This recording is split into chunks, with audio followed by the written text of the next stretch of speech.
अर्थे बुद्रुकला प्रथम क्रमांकाचा संत गाडगेबाबा ग्रामस्वच्छता पुरस्कार प्रदान। संत गाडगेबाबा ग्रामस्वच्छता अभियान 2023-24 अंतर्गत जिल्हास्तरीय पुरस्कार वितरण समारंभ जिल्हा परिषदेत संपन्न झाला। शिरपूर तालुक्यातील अर्थे बुद्रुक ग्रामपंचायतीला 6 लाख रुपयांचा प्रथम क्रमांकाचा, धुळे तालुक्यातील चौगावला 4 लाख रुपयांचा द्वितीय क्रमांकाचा, तर साक्री तालुक्यातील शेलबारीला 3 लाख रुपयांचा तृतीय क्रमांकाचा पुरस्कार देण्यात आलाय।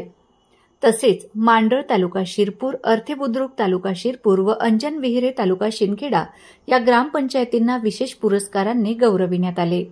संत गाडगेबाबा ग्रामस्वच्छता अभियानाची सन 2025-26 अंतर्गत जिल्हास्तरीय शुभारंभ तसेच सन 2023-24 अंतर्गत जिल्हास्तरीय पुरस्कार वितरण समारंभ दिनांक 27 रोजी जिल्हा परिषदेच्या कैलासवासी यशवंतराव चव्हाण सभागृहात आयोजित करण्यात आला होता।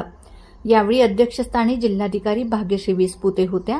व्यासपीठावर मुख्य कार्यकारी अधिकारी अजित शेख, अतिरिक्त मुख्य कार्यकारी अधिकारी राजेश इंगळे, सामान्य प्रशासन विभागाचे उपमुख्य कार्यकारी अधिकारी चंद्रकांत साबळे, ग्रामपंचायत विभागाच्या उपमुख्य कार्यकारी अधिकारी स्नेहा पवार, महिला बालकल्याण विभागाचे उपमुख्य कार्यकारी अधिकारी अजय फडोळ, ग्रामीण पाणी पुरवठा विभागाच्या कार्यकारी अभियंता जयश्री सार्वे, बांधकाम विभागाचे कार्यकारी अभियंता संजीव पवार तसेच आदी अधिकारी मंचावर उपस्थित होते।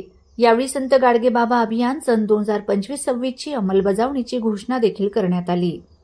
संत गाडगेबाबा ग्रामस्वच्छता अभियानाअंतर्गत सन 2023-24 या वर्षात पुरस्कार प्राप्त ग्रामपंचायतींना आज गौरविण्यात आले। संबंधित ग्रामपंचायतीचे सरपंच, ग्रामपंचायत अधिकारी आणि त्यांच्या सहकाऱ्यांनी हा पुरस्कार स्वीकारला। यामध्ये अर्थे बुद्रुकला रुपये 6 लाख रकमेचा प्रथम क्रमांकाचा हा पुरस्कार सन्मानपूर्वक प्रदान करण्यात आला।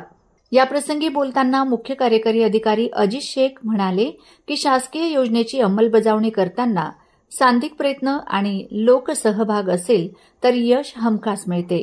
गेल्या अनेक वर्षापासून सुरू असलेल्या या अभियानामुळे गावात स्वच्छतेचे आशादायी चित्र निर्माण झाले आहे। आपल्या जिल्ह्यातील काही गावे त्यामध्ये चांगले काम करीत आहेत, याचा निश्चितच अभिमान वाटतो। गावामध्ये सर्वांगीण विकास करण्यासाठी पदाधिकारी आणि प्रशासन यांच्यात समन्वय असणे आवश्यक आहे। त्यामुळे वेगवेगळ्या विकासाच्या योजनांना गती मिळत असते। स्वच्छता अभियान देखील त्याचाच एक भाग आहे। आजच्या या पुरस्काराने सर्वांचा उत्साह वाढला असून येणाऱ्या काळात आणखी गतीने काम करण्याचा प्रयत्न करावा असे आवाहन त्यांनी यावेळी केले।